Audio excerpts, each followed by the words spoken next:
Hey, welcome back to our podcast. Luke and I here today, no guest. We are talking about boundaries and relationships and all the complex, nuanced things related to how we have and implement boundaries, the why, the what, and we're just going to really get into the nitty-gritty of boundaries. This is a good time to do it. Holiday time, family and friend time, lots of needs to remember our boundaries, to listen to our boundaries, and to enforce them. So hopefully this conversation isn't just some basic boundary conversation. Like, we don't just want to give you something you've heard before. We really want to appreciate the nuance in this conversation. Yeah. But to start off, let's just go with a basic definition that we like about boundaries. It's by Alex Raboy. Boundaries are guidelines, rules, and limits that a person creates to identify for themselves what are reasonable, safe, and permissible ways for other people to behave around them and how they will respond when someone steps outside of these limits. Yep. It's a good one. Yeah, it's pretty simple. It's things that we expect somebody to follow, and then what we will do in response to them not following them. Yep. And I think it's easily misunderstood. The primary purpose of boundaries is to have healthy, safe relationships. Mhm. Like, close relationships is the goal of boundaries. Yeah. And we like to see and teach that there's kind of two primary goals when we're discerning and implementing our own boundaries with people. Is the primary goal is to be closer to them, to have a healthier, more intimate, safe connection with them. That's what most of us want. And if that primary goal isn't able to be accomplished, we usually recommend to move to the secondary goal, which is, okay, this feedback I'm giving you hopefully is an invitation for you to do your own work. But I'm going to step away and you can do this apart from relationship with me. Yeah. And so those two, people don't want to get to that second one. But when the first one of I'm sharing these boundaries and sharing these needs and this feedback, and I'm hopeful that you can receive it so that we can get closer. When that doesn't happen, it leaves people needing to go to the second goal of boundaries, which is letting people know, this is what I see and this is what I think, what I can't tolerate in a relationship. And that person then has a choice of if they decide to go ahead and address that or not. And sometimes they do. And then it can go back to one if they are open to that. And I think, I see a lot of people having a hard time feeling the empowerment or the permission for specifically that second one. So a lot of people think, yeah, it's good to have boundaries and it should always be going towards relationship. But the reality is, when we are putting up a boundary and someone's not able to respect that or honor that boundary, then that's no longer a safe relationship to be a part of. So it's not that you're being manipulative or harsh or not loving or holding a grudge or anything. You're actually just enforcing the boundary of this is what I need in this relationship. And if you're not willing to engage and help create safety in this relationship, then I'm going to have to protect myself and step away. Like you said, hopefully they will take that feedback and maybe work on it, get help, and then you can maybe re-engage with that relationship. So you're not necessarily always saying, if I'm going to that second option, that we're never open to relationship ever again. Right. It just means until you can create safety and honor my voice, we're going to have to step away back in how we are engaging with relationship. Yep. And that's actually healthy, safe, using your voice, which can be hard when we're still learning how to use our voice and Right. and realizing that we have a voice to use. Yeah, and I think it reminds me of something we talked about on our walk the other night when we were just saying how the gray area tends to be the hardest for us all. Remember that conversation? Yep. And like those two goals sound nice and neatly packaged. The first goal of getting closer, or the second Yep. goal of, okay, we're going to separate. You can hopefully respond to this feedback, but it's in the ball's in your court. Yeah. It's like, okay, well, what about those relationships where there still is connection? Yeah. It's not a no contact relationship. It doesn't call for that yet. And there's still a relationship, but there's not people aren't totally on the same page of being able to meet each other's needs and requests, and that reciprocity there. Those gray areas are really, really hard to know how to share your needs, share your boundaries, share what you will and won't tolerate relationally, and then how to respond when that person's just not there yet. Like, it takes time to heal. It takes time to rewire these patterns. And I'm not like justifying harmful behavior at all. I'm just trying to be realistic that in our relationships, it takes work and time. And so in that time, in that in-between space, before someone is able to fully respect and, meet your boundary and your request, but it's not a no contact situation, how do people engage in a healthy way to keep themselves okay in that situation? And unfortunately, like, there isn't a formula for those gray areas. I mean, I think we've experienced that within our relationship. We've talked about that on our podcast before. There were times where maybe I was codependent on you, or I was asking you to overfunction, or I was dysregulated and I put extra pressure on you or blame you, and it wasn't healthy. It crossed your boundaries, but it wasn't to the point where you were like, there's no contact. Right. And so there's going to be part of this conversation is going to be like information, invitations, not prescriptions. And so I think there's some of that gray area is where a lot of conversations need to happen, and where there's that permission to still enforce the boundary. And that boundary might be just the conversations of, hey, remember we had this conversation? This isn't okay with our relationship. And depending on their response, if it's like defensive, aggressive, there might be another boundary maybe. But if there's like, I'm trying, I'm sorry, you're right. And that reflection, not just an apology without change of behavior, but a reflection and attempt to continue to work on that.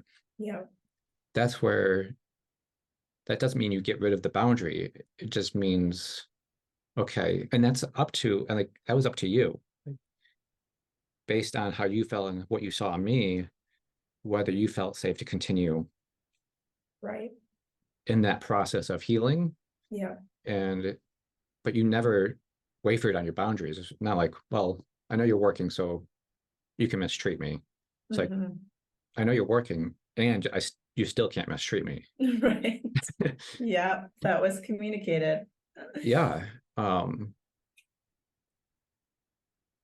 And so, and no matter what, if it's no contact or still contact, the idea is the boundary is still there, and it still needs to be enforced. It just might have to, and there's always conversations, and it's really depending on the response of the person of if there's minimization of the boundary or a mockery of the boundary.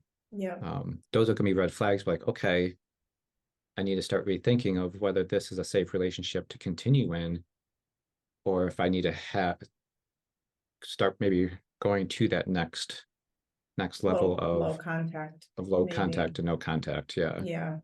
I think it is important to say, I totally am on the same page with you.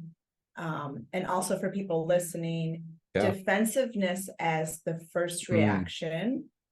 We tend to tell folks like defensiveness as the first reaction is extremely common. Yeah. And almost like, if you know Parks language, we are all full of protectors, some more burdened than others. And when we hear something that challenges our view of ourselves, that puts us in a negative light, our protectors are there to somehow make that not true, even if it's like glaringly obvious.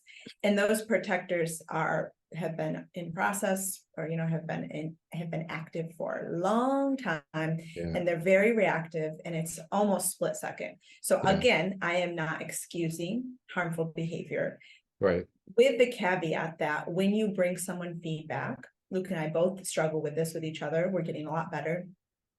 An initial response is often going to be defensive. And that's why it's good to give it, maybe even to text it, but to give that feedback and then give time. Yeah. So if you need to say it to someone's face, say it. You see they're getting defensive. Okay, I'm gonna step out. Just take some time to think about it. I love you, I care about you, but you need to know this. Yeah. And then that second response is what we find is more indicative of where their heart really is. Right. And if that second response is from a posture of defensiveness and minimization and all that, that's a big red flag, because they had time to consider and to soften and to do their own inner work so that it wasn't just a reaction, and they're still in the same place. Yeah. So. Yeah. And that's a great point. The more I learn about IFS, there's the shame cycle, and look it up, the shame cycle, and Martha Sweezy is the one that writes about in her book. And it's basically like there's an event, then there's a belief there's an event that gives you a message, there's a acceptance of that message, then there's a part that shames you to help you get better so that you don't fulfill that message. And there's another part that says, I'll never feel that shame again. So it goes to another part that blames other people for the shame that you're feeling. And the whole purpose of that is to relieve you of that shame. So like you said, that this is common. This is not necessarily a sign of like a chronic issue. But if, again, it's patterns. So even if, so this is where the gray area is so tricky, is there's always caveats. Like, and some people will apologize and have a second response that's good for a time, but there's no change in behavior. Right. And so it was performative. It was just performative for a time. So we tell people, don't believe words, mistrust behaviors, believe patterns. Yeah. That might not be a perfect quote, but basically people can say anything for a while, do anything for a while, but the pattern is what, if you hold to that boundary, you'll see the pattern. You will. Because a lot of times people hope, if there is dysfunction and abuse and manipulation, they'll say whatever you want to hear, do whatever you want them to do. But if you continue to enforce that boundary and hold them to that standard, they will get sick of that and start showing the true colors. Yeah, it's inevitable, right? Oh yeah, in my experience. I think the boundaries conversation really needs to have the concept of power thrown into it. And this idea that we're all born with innate power. Yeah. And that's our autonomous right, like birthright, to have choice and freedom and autonomy within, the larger social structures of following the rules of a society. But beyond that, we get to decide who we live with, what we do, the careers we pursue, the activities we enjoy, the amount of children we want to have or don't want to have. We get to decide all of that. And our power is often imbalanced when we're under these unhealthy systems. So that natural balance power that we should all have ends up getting like lopsided, like a lopsided teeter-totter, where either the faith system that you're under, or the cultural, sometimes culture can be very strong, and then the family culture and the family system that you're under. So these three tend to be the biggest areas where people lose their power. And they're born into that. So it's not something that they chose. But then at some point in their story, they realize, I am actually not living out of my true identity, my true wants and desires. And I am doing so much of what I'm doing to appease or please others in the system. And I actually want to step out of it and get my power back to a balanced power. And so if you don't understand power dynamics, I think it could be a helpful kind of larger concept for people to have when they're thinking about boundaries, because power is foundational to this whole conversation. When you're in a dysfunctional relationship, where one side is more harmful, manipulative, even abusive, there is a power dynamic immediately. And they're using their power in an unhealthy way. We all have power, and we can all use our power to take care of ourselves, to love ourselves, and to take care of others and love others well. And it's when that power gets misconstrued and contorts to an unhealthy end that really relationships break down. And as we move into these holiday seasons, we're going to be, a lot of people are with family, and that's where a lot of power dynamics can get skewed. Definitely. Because as a kid going to a family gathering, there's already a system there and roles that are expected for you to play, conversations that you're expected to agree with, disagree with, people you're expected to hug and kiss that you don't want to. And so there's always, many times there's an unspoken expectation and power dynamic going on. And within family, we grow up learning that if we want to be part of this system, we have to play a certain role. That's right.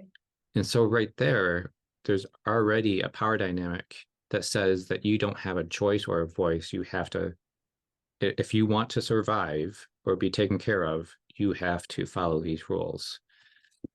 And so as we become adults, those dynamics change, but we don't always consciously aware of how they change. So we revert back to the old defaults. Because I just push back a little bit. I'm not sure they change. I think those dynamics are what I mean by to stay. The system stays the same, but the fact that you're not dependent on like them for survival anymore, because you're an adult or whatever, that changes. But we aren't always consciously aware of that, because our felt sense is we are still dependent on them. We still want the love and acceptance from our family. We want to belong. So the system dynamics absolutely don't change, but the reality of we're no longer dependent on them for survival does. But a lot of our parts don't get updated. Right. And so this is a time where we find the need for boundaries, because inevitably, when we are with different parts of our family, there's going to be lots of different beliefs and passions. And we don't always feel the permission to say, hey, I don't want to talk about that topic. Or, hey, you already know where I stand here, and we don't need to discuss this anymore. Or, Mhm. hey, I disagree with you, and that's really hurtful that you're saying that about me. Or Mhm. like something along those lines. Or like you said, having to talk to a family member that you don't want to talk to, but having that social expectation. And so these are times where it's good to reflect on Yeah. that innate power and how we can get in touch with it and how we've lost touch with it. Totally. And coming back into our power. I mean, that's a huge part of the healing process. Mm-hmm. And it's amazing to watch someone. You can't force it. Cannot be fabricated. It has to Right. be like authentically like drudged through the dirt for. Yeah. And people, we're doing it, we've done it, we're watching clients do it, and it is like a raw force of almost this innate power that's still in there, like our Yeah. self energy, Yeah. kind of coming through like the ground and breaking up through the concrete that's been poured over it, and saying like, oh wait, I'm here Yeah. and I matter and I get to decide how I'm going to direct my life. Yeah. And it's so beautiful to watch. It's brutal. I mean, So hard. the ramifications of it can be beyond tolerable or Yep. I mean, just massively devastating someone's life. And so we're never like rosy about boundaries with Yeah. people. We always tell them, resource yourself. You can never be prepared for the fault that could come, but resource yourself, because when you actually don't just give like lip service to a boundary, but you actually say, this is what I want. I love you. I care about you. I want relationship. And I also will not compromise my needs and desires in this Yeah. relationship anymore. Right. Ooh, it can absolutely hit the fan. Yeah. Yeah. And sometimes that concern of the gray area goes out the window real quick because there's no gray. Their response shows very quickly.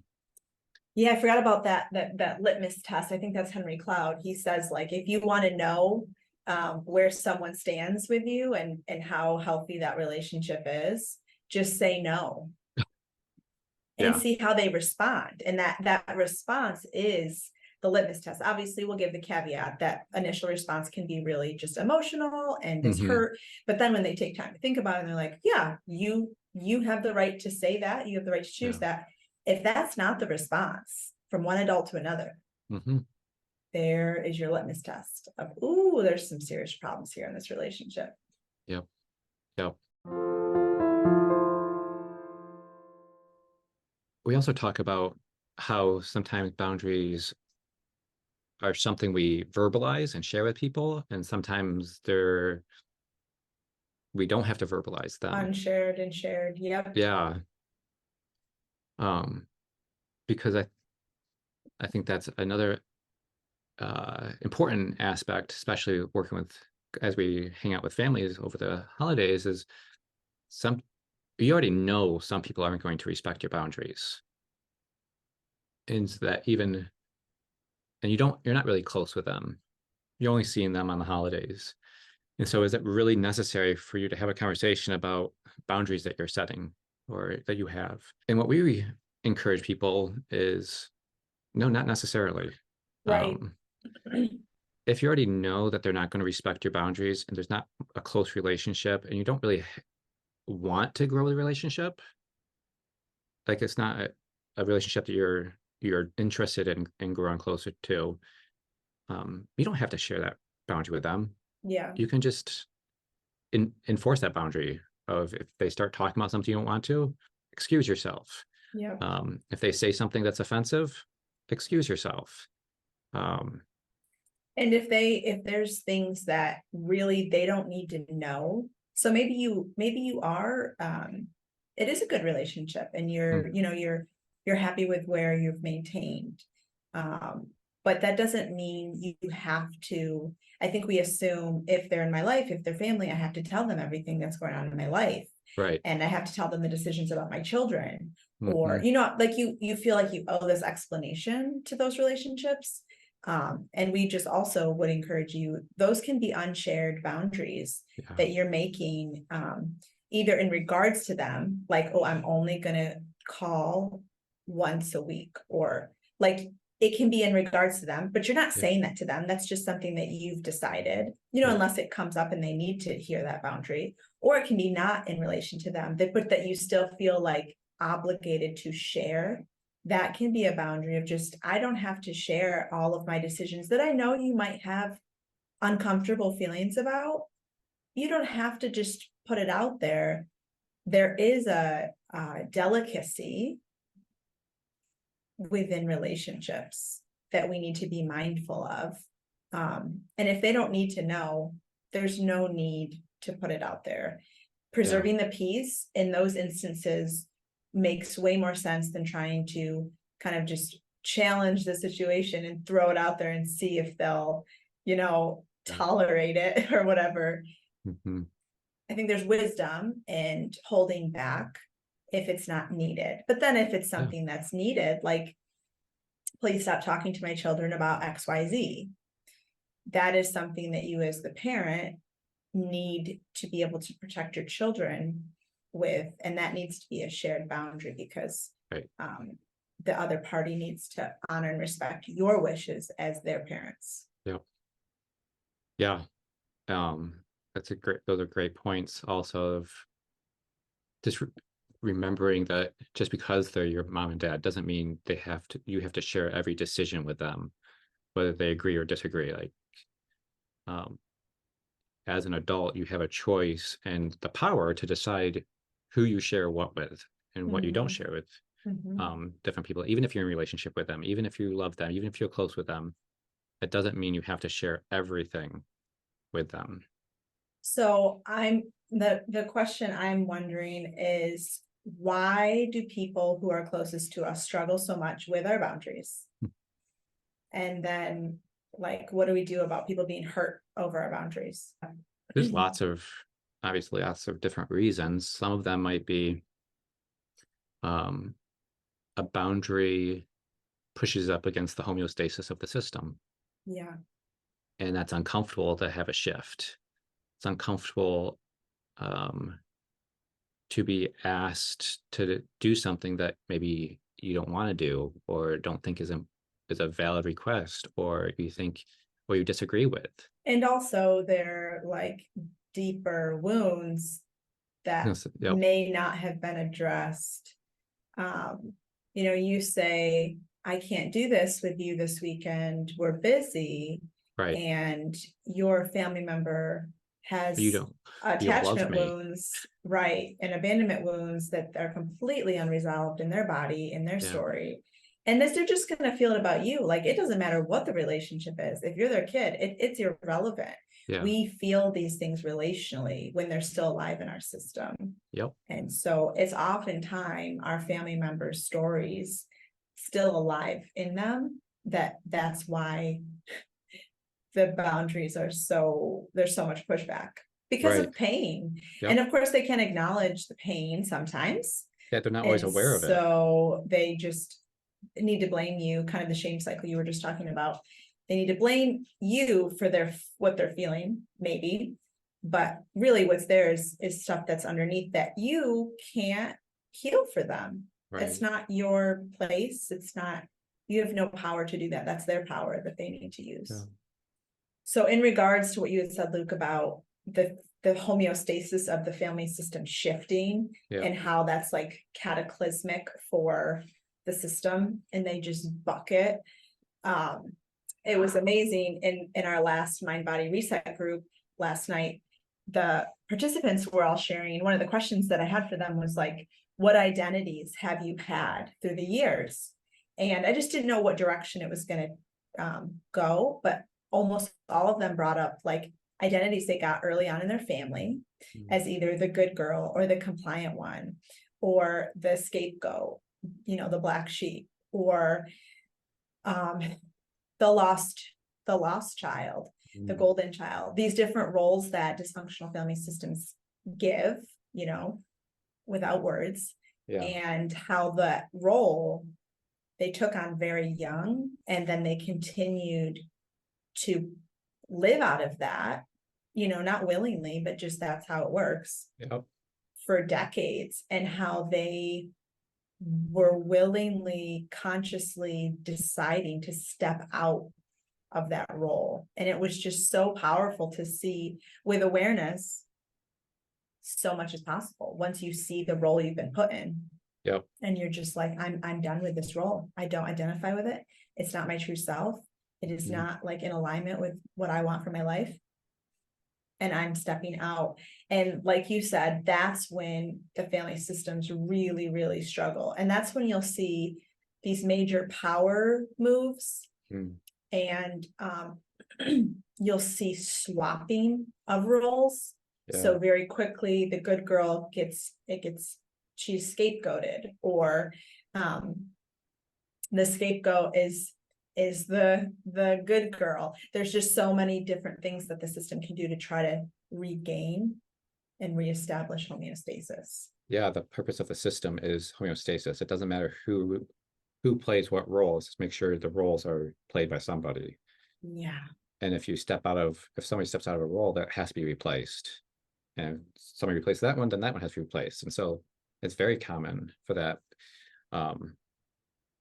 But in order to do that, usually there's like power plays, manipulation, there's emotions. Because at first the system wants homeostasis the way it's familiar. Right, get back in line, everyone to their own spots. So there's gonna be power plays and manipulation to get the good child back in the good child place where they don't have boundaries and they don't have expectations. Yeah. And because that's where that system's used to having that person in. But if they're not willing to get back into that place, then there's more chaos and more emotion and more broken homeostasis. So there has to be a shift in the system. And now that person is breaking the system. So they're no longer the good person. Now they're the scapegoat because they're the ones that are causing all the problems in the system. Right. Right. And that's how that shift happens. Yeah. And as long as everybody else stays loyal, they can get upped into the good person, or Like just an keep their upgrade. role. Yep. Yeah, so this is, I think we innately know, even if we don't consciously know how dysfunctional the system is, and we deny it, we innately know, if I step out of this role, there will be like a 8-point earthquake. What are they called when it's really high on the Richter scale? Yeah. Is it 8.0? Is that how they say it? I mean, like 8.7, 8 points, whatever. Okay, it can be. Yeah. Like, what's the biggest? 10? I don't know. I think there's like about a 9 or 10. I'm not an earthquake specialist. Are you sure though? I think you should somewhere around there. Be Google and tell me all the answers. Yes, they know it's going to be a big, old, massive one. And so the resistance to using their voice is strong. We just want to affirm and validate. If you feel like absolute terror in your bones about using your voice and saying what you need and will not tolerate in any relationship, that terror and that just trepidation of what could come is so real. That's why we encourage you to become more resourced and supported before you make any of these bigger decisions and boundaries. Yeah, and on the flip side, if the person is willing to do their work and willing to honor and respect you, it can deepen that relationship so much. It can really strengthen that relationship when they're able to see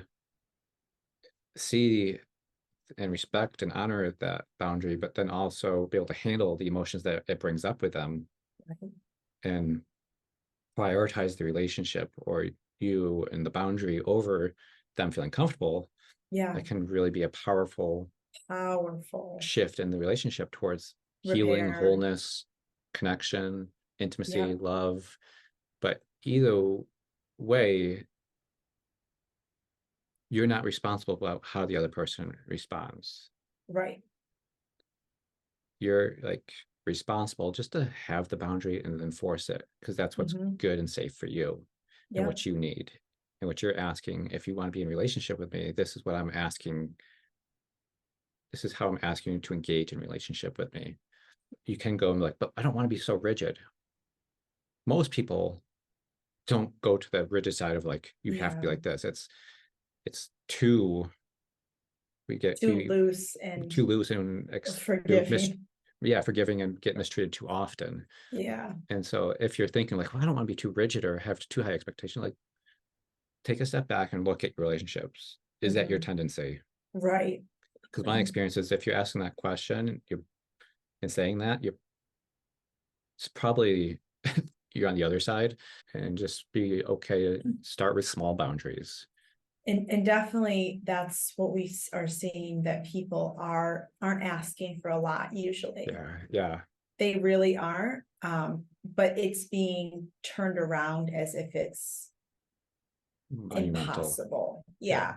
But if you actually, like you said, take a step back and really look at not just your other relationships, but what you're asking. Is what you're asking reasonable? If your friend said, oh, I'm asking this of a sibling or a parent or a partner, would you say, that feels really reasonable?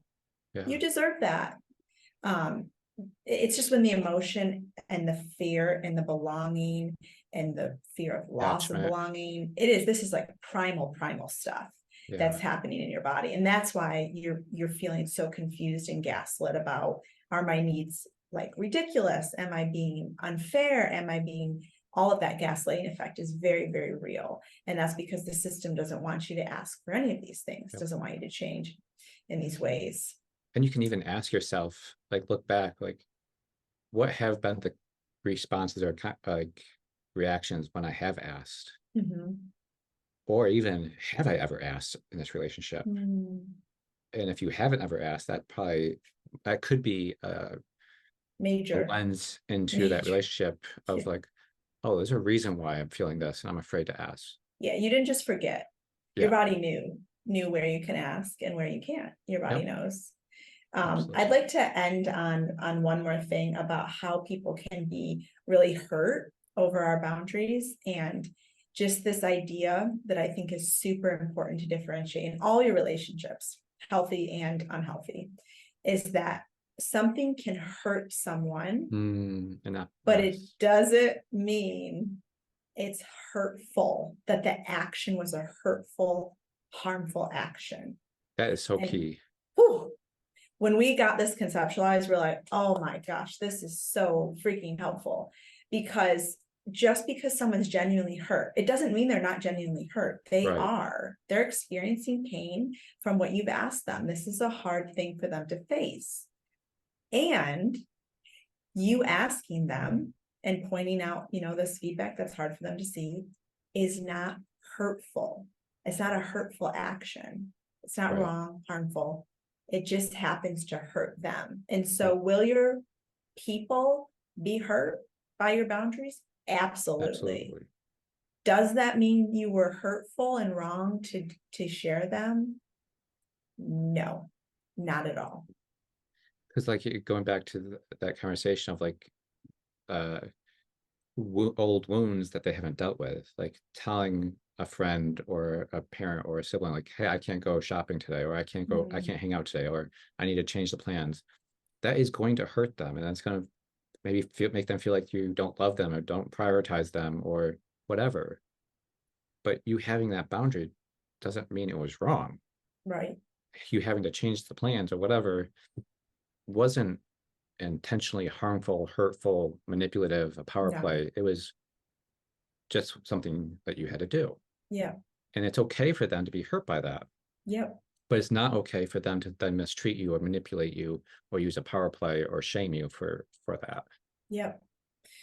Yep. And this happens all the time. I mean, we have a very, very open 15-year-old son who tells us very honestly when we have hurt him. And Mhm. some of those times we have been hurtful. We didn't Yeah. handle something right. And it really was not in alignment with who we are and how we want to engage with him. And some of the times that he feels hurt, it's because the thing that we're asking of him or the mirror that we're putting up and showing him something in is just hard to see. Yeah. And it hurts, and that's okay. He can feel hurt about that. But what often happens in these family, friend, partner relationships is then the person who's showing the hurt, who's putting that mirror up, gets blamed. Mhm. You're mean, you're this, whatever the person wants to do to blame you. Maybe they'll say you did the same thing, or you're worse, or how dare you point out something in them. All of that is them experiencing hurt from what you had to share, but it does not mean hurt does not equal hurtful. Right. And being able to differentiate, did I actually do something hurtful, or are they just hurt because they're human with emotions and this was hard to see?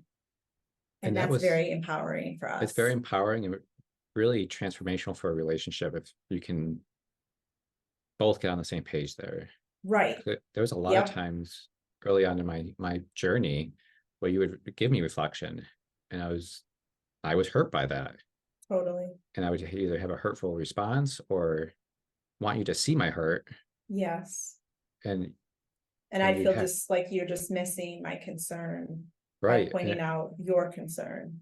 Right. And so when we realized, when you were able to communicate, and we're able to communicate that I can be hurt at the same time as what you're sharing with me is valid. Yeah. Yep. And it's okay for me to be hurt, but what you're saying is also valid, and you're not wrong or being mean. Right. And sharing it. Yeah. Yeah. Yep. And that's can be really helpful to move the relationship towards healing and intimacy if they're able to accept, if the one put up the boundaries is able to give space for them to be hurt. Yeah. And the person receiving the boundary is able to notice that I'm hurt, but that is a valid request. And I need to work on whatever's coming up in me right now. I need to my stuff. Yeah, I need to go take care of that. Yeah. So that I can honor this boundary that is legitimate and reasonable. 100%. So good. So good. Well, we should wrap it up. Hopefully we gave some good insights on boundaries. It was really, really good to talk. Boundaries can be talked about for literal hours. They're so complicated, but I think this is a great start. I hope it's meaningful to people. So we'll see you all next time on the Fill to Flourish podcast. It's been great being with you today.